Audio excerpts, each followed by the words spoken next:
काइजाकी की उम्र 27 साल है, काम से निकाला हुआ और अपने जीवन से निराश फेलियर के रूप में अपना जीवन जी रहा है। एक दिन वह शराब पिए हुए अपने घर की तरफ जा रहा था, तभी उसकी माँ का कॉल आता है। वो कहती है कि अब मैं तुम्हें और पैसे नहीं भेज सकती, तुम अपना गुजारा खुद करो। यह सुनकर वह घबरा जाता है कि अब वो क्या करेगा। तभी अचानक एक लड़का उसके सामने आता है जो कि काइजाकी के बारे में सब कुछ जानता है। वह उसे कहता है कि तुम बेरोजगार हो, तुम्हारी माँ ने पैसे भेजने बंद कर दिया है और तुम 27 साल के निकम्मे हो। काइजाकी उसे पूछता है कौन हो तुम। वो कहता है मेरा नाम है रियो और मैं रियल लाइफ लेबोरेटरी में काम करता हूँ। वह आगे कहता है कि मैं तुमसे मिलने इसलिए आया हूँ क्योंकि तुम्हें रियल लाइफ टेस्ट सब्जेक्ट के रूप में सेलेक्ट किया गया है। काइजाकी पूछता है ये क्या है। इस पर रियो कहता है ये एक एक्सपेरिमेंट है जो कि 1 साल के लिए होगा। उसे सारा खर्चा पानी दिया जाएगा और 1 साल के बाद उसके रिजल्ट के अनुसार उसे काम भी दिया जाएगा। काइजाकी पूछता है उसे करना क्या होगा। रियो अपने पॉकेट से एक पिल निकालते हुए कहता है कि तुम्हें इसे लेना है, जिसके बाद तुम एक टीनेजर बन जाओगे और तुम्हें मौका मिलेगा अपने बचपन की गलतियों को सुधारने का, जिससे कि तुमको एक नया जीवन मिलेगा। काइजाकी मान जाता है क्योंकि उसके पास खोने के लिए कुछ नहीं था। अगले दिन काइजाकी उठता है और आईने में अपना चेहरा देखकर चौंक जाता है क्योंकि वह अपने उम्र से बहुत छोटा दिखने लगा था। तभी रियो वहाँ आता है और उसे कॉन्ट्रैक्ट साइन करने को कहता है। साथ ही वो बताता है कि उसे इस एक्सपेरिमेंट के दौरान स्कूल भी अटेंड करना होगा। वह तैयार हो जाता है। अगले दिन वो डरता हुआ स्कूल जाता है। वह क्लास के पीछे के कोने के सीट में जाकर बैठ जाता है। तभी एक लड़की जिसका नाम हिसिरो है वह कहती है कि ये उसकी सीट है और वो अपनी सीट पर जाकर बैठे। हिसिरो पढ़ाई के मामले में बहुत अच्छी है, लेकिन लोगों से घुलना मिलना और बात करना उसे नहीं आता। काइजाकी माफी मांगता है और शर्मिंदा होकर वहाँ से चला जाता है। क्लास शुरू होता है। टीचर उनका टेस्ट लेने की बात करती है। यह सुनकर काइजाकी घबरा जाता है क्योंकि उसे इस बारे में कोई जानकारी नहीं थी। वह अपने बैग में पेंसिल बॉक्स ढूंढता है। तभी उसे याद आता है कि उसने पेंसिल बॉक्स तो लाया ही नहीं है। वो अपने ऐसे हरकतों से बहुत शर्मिंदा हो जाता है। तभी टीचर उसके पास आती है और उसे बैग को दूर रखने को कहती है। टीचर उसके बैग में हाथ डालती है तो पाती है कि उसके बैग में सिगरेट का एक पैकेट है। टीचर इस पर गुस्सा करती है और उसे स्कूल के बाद मिलने को कहती है। टेस्ट समाप्त हो जाता है, लेकिन काइजाकी बहुत परेशान है क्योंकि उसने एक भी आंसर नहीं लिखा था। छुट्टी के बाद काइजाकी घर की तरफ जा रहा होता है।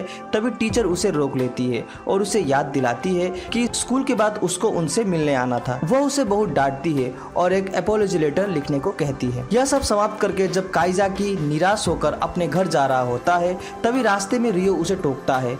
वह बताता है कि सब्जेक्ट को ऑब्जर्व करना मेरा काम है ताकि मैं आगे रिपोर्ट भेज सकूं। वह पूछता है कि इतने सालों बाद स्कूल जाने पर कैसा लगा। काइजाकी कहता है कि ये बिल्कुल बकवास अनुभव था। तभी रियो गंभीर होकर कहता है कि ये रियल लाइफ एक्सपेरिमेंट व्यक्ति को समाज में बेहतर स्थान देने के लिए बनाया गया है, तो उसे इस पर सीरियस होना चाहिए। अगले दिन टेस्ट का रिजल्ट बताया जाता है, जिसमें कि ओगा ने लड़कों में से सबसे हाईएस्ट मार्क्स लाया है और लड़कियों में से हिसिरो ने। काइजाकी अपने सारे टेस्ट में फेल हो जाता है। लंच ब्रेक के दौरान एक लड़की जिसका नाम ओनाया है, वह काइजाकी को उसके साथ लंच करने के लिए पूछती है। काइजाकी झिझकता है क्योंकि वो उम्र में उन सबसे बहुत बड़ा है, पर एंड में तैयार हो जाता है। ओगा भी उनको ज्वाइन करता है। कैफेटेरिया में काइजाकी नोटिस करता है कि हिसिरो को फूड पाने में कुछ दिक्कत हो रही थी, तो वह उसके पास जाता है। वो कहती है कि आज उसने फूड के लिए पैसे नहीं लाए हैं। इस पर काइजाकी उसे उधार के रूप में पैसे देने की पेशकश करता है। यह देखकर हिसिरो कहती है तुम इतनी आसानी से मुझे पैसे दे रहे हो, ऐसा लगता है कि तुम बड़े हो गए हो। वह घबरा जाता है, लेकिन अंत में वह उसके पैसे को ले लेती है और उसे कल इसे वापस करने की बात कहती है। कुछ देर बाद वे फिर एक दूसरे से मिलते हैं। हिसिरो उसे कहती है कि उसका कोई क्लोज फ्रेंड नहीं है क्योंकि उसे पता नहीं दोस्त कैसे बनाते हैं। काइजाकी उसे बताता है कि तुम्हें ज्यादा कुछ नहीं करना, बस हंस के बात किया करो, लोग खुद तुम्हारा साथ पसंद करेंगे। फिर हिसिरो उसे हंसकर दिखाती है कि क्या ऐसा करना है। इसे देखकर काइजाकी घबरा जाता है और कहता है ऐसे नहीं। फिर वो कहता है हंसने वाली स्ट्रेटेजी छोड़ दो, समय के साथ तुम्हारे धीरे धीरे अपने आप दोस्त बनने लगेंगे। रियो छुपकर उनकी बातों को सुन रहा होता है और काइजाकी पर नजर भी रख रहा होता है। वह काइजाकी को बताता है कि एक्सपेरिमेंट खत्म हो जाने के बाद वे उसकी यादें सबके अंदर से मिटा देंगे और सभी तुम्हें भूल जाएंगे। वह उसे यह भी बताता है कि अगर उसने किसी को भी इस एक्सपेरिमेंट के बारे में बताया तो वे इस एक्सपेरिमेंट को तभी एंड कर देंगे और वो वापस 28 साल का हो जाएगा और सब कुछ भूल जाएगा। रियो आगे कहता है कि उसका केवल शरीर 17 साल का है, लेकिन उसका दिमाग और अंदरूनी हिस्सा अभी भी 27 साल का ही है। अगले दिन स्कूल में काइजाकी को अपने लॉकर में एक नोट मिलता है जिसमें हिसिरो ने थैंक यू लिखकर उसके दिए गए उधार को वापस किया है। एक्टिविटी क्लास के दौरान सभी को स्पोर्ट्स की ट्रेनिंग दी जा रही होती है। लड़कियां 50 मीटर रेस कर रही होती है तो लड़के हैंडबॉल की प्रैक्टिस कर रहे होते हैं। जब काइजाकी की बारी आती है तो वह बॉल को बहुत दूर फेंकने की कोशिश करता है, पर 1 मीटर से ज्यादा दूर फेंक नहीं पाता। टीचर पूछती है क्या हुआ? वह कहता है उसके हाथ में दर्द है और वह इस दर्द के कारण अपने बाहों को नहीं घुमा पा रहा है। सभी को लगता है कि वो स्पोर्ट्स में भी बेकार है, लेकिन उसे पता है कि वो एक अनहेल्दी 27 साल का आदमी है जो कि इन सब के लिए अब फिट नहीं है। दौड़ के दौरान भी वह बुरी तरह से गिर जाता है और चोटिल हो जाता है, जिसके बाद उसका एक क्लासमेट उसे अपने बाहों में उठाकर नर्स के ऑफिस में ले जाता है। सब उसे घूर घूर कर देखते हैं। वह काफी शर्मिंदा हो जाता है। अगले सीन में हमें दिखाया जाता है कि रियो काइजाकी की फाइल चेक कर रहा है। वह पाता है कि अभी एक्सपेरिमेंट के बस 1 मंथ ही हुए हैं, पर काइजाकी में अभी से प्रोग्रेस दिखाई देने लगे हैं। वह काइजाकी के क्लासमेट कारियो को भी देखता है, जो कि एक बहुत ही जिद्दी और कॉम्पिटिटिव लड़की है। वो बीमार होते हुए भी स्कूल में एग्जाम देने आई थी, क्योंकि वह उसकी सबसे बड़ी कॉम्पिटिटर हिशिरो को हराना चाहती थी। इसी दौरान हिशिरो और कारियो की नजरें एक दूसरे से मिल जाती है। अच्छा दिखने के चक्कर में हिशिरो कारियो को देख भयानक तरह से मुस्कुरा देती है, लेकिन यह देखकर कारियो को ऐसा लगता है कि वह उसका मजाक उड़ा रही है, क्योंकि उसने एग्जाम में उसे पीछे छोड़ दिया था। कारियो के अंदर हिशिरो के प्रति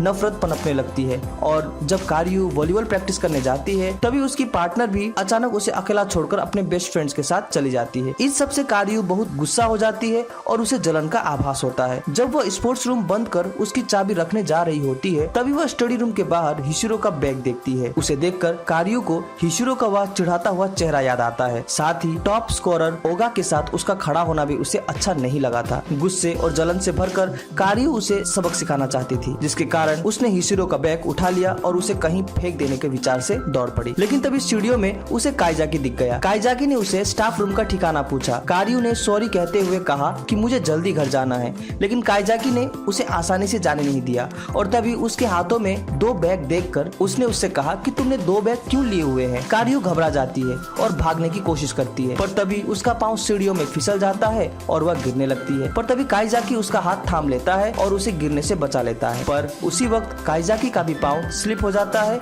और वो दोनों नीचे धड़ाम से गिर जाते हैं। दोनों की आंखें नर्स के ऑफिस में खुलती है। नर्स बताती है कि हिशिरो ने उनको नीचे गिरा हुआ पाया था और उन्हें यहाँ लाया गया। नर्स के जाने के बाद काइजाकी कारियो को पूछता है कि उसने हिशिरो का बैग क्यों उठा रखा था। इस पर निराश होकर कारियो बताती है कि मैं हिशिरो के बैग को छुपाकर उसे परेशान करना चाहती थी। कारियो ने हिशिरो के प्रति उसके गुस्से और जलन का कारण भी उसे बताया। इस पर काइजाकी उसे समझाता है कि इस तरह से दूसरों को परेशान करना और तकलीफ देने का मतलब है कि तुम खुद को ही अपनी नजरों में नीचे गिरा रही हो। कारियो रोने लगती है, लेकिन काइजाकी उसे समझाते हुए कहता है कि उसे खुद को दूसरे से कंपेयर नहीं करना चाहिए, बल्कि अपना बेस्ट देने पर ध्यान देना चाहिए। और साथ ही वो उसे बताता है कि उसने हिशिरो को समझने में गलती की होगी। हिशिरो वैसी नहीं है जैसा वह उसे समझती है। इसी तरह वह बड़े भाई की तरह उसे सारी चीजें अच्छी तरह समझाता है और उसे अच्छा महसूस करवाता है। जब काइजाकी नर्स के ऑफिस से घर जा रहा होता है तभी गेट में उसको हिशिरो दिखाई पड़ती है। वो कारियो का ही वेट कर रही है, यह जानने के लिए कि उसने उसका बैग क्यों उठाया था। काइजाकी उसे सारी बात बताता है। वह उसे कहती है कि वह खुद बात करके इस मामले को सॉल्व करेगी। काइजाकी वहाँ से चला जाता है, पर अचानक उसे महसूस होता है कि उसे वहाँ उनकी सेफ्टी के लिए रुकना चाहिए। वह झाड़ियों के पीछे छुप जाता है और छुपकर उन्हें देखने लगता है। तभी रियो पेड़ के पीछे से चुपके से बाहर निकलता है और काइजाकी को चौंका देता है। वह काइजाकी से कहता है कि तुम्हें पता होना चाहिए कि मैं हर पल तुम पर नजर रख रहा हूँ। तभी वो लोग चुप हो जाते हैं क्योंकि कारियो वहाँ आ जाती है और हिशिरो के साथ बात करने लगती है।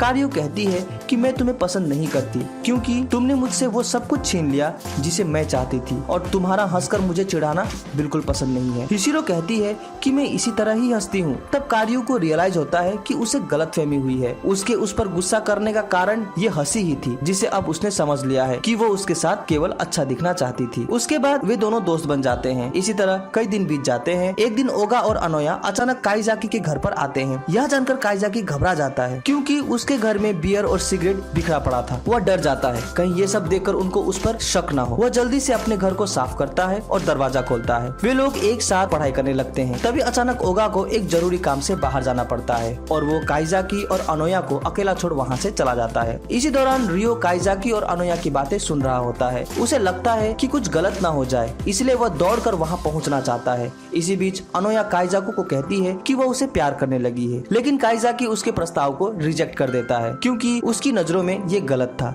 तभी वहाँ रियो पहुँच जाता है। हमें पता चलता है कि अनोया भी रियल लाइफ लेबोरेटरी की ही एम्प्लॉय है और उसने भी पिल ले रखा है, जिसकी वजह से वह इतनी यंग दिख रही है। वो बताती है कि वह काइजाकी की टेस्ट ले रही थी क्योंकि कुछ रिलाइट टेस्ट सब्जेक्ट ऐसा मौका पाकर इसका फायदा उठाते हैं। काइजाकी कहता है कि वो कभी इस तरह की हरकत नहीं कर सकता। इस पर अनोया कहती है कि मैं बस प्रिकॉशंस ले रही थी क्योंकि पिछला टेस्ट सब्जेक्ट बहुत बुरा था। यही कारण है कि वे लोग काइजाकी पर इतनी नजर रख रहे थे। उधर वॉलीबॉल ट्रेनिंग के दौरान एक लड़की जिसका नाम टेमेराई है, वह कम सोने और थकान की वजह से प्रैक्टिस के दौरान बेहोश हो जाती है और उसके पकड़े हुए बकेट से कई बॉल नीचे गिर जाते हैं, जिनमें से एक बॉल पर कारियो का पैर पड़ जाता है और वह चोटिल हो जाती है, जिसकी वजह से आने वाले वॉलीबॉल टूर्नामेंट के लिए वह प्रैक्टिस नहीं कर सकेगी। टेमेराई को बहुत बुरा लगता है कि उसकी वजह से कारियो गेम नहीं खेल पाएगी। वह उससे माफी मांगती है और उसे हौसला बंधाती है, पर इस पर कारियो उस पर चिल्लाते हुए कहती है कि मैं तुम्हारी जैसी अच्छी खिलाड़ी नहीं हूँ, मुझे अच्छा खेलने के लिए प्रैक्टिस करनी पड़ती है। उसके बाद उन दोनों में कई दिनों तक बातचीत बंद हो जाती है। टेमेराई के बेस्ट फ्रेंड से उसका दर्द सहा नहीं जाता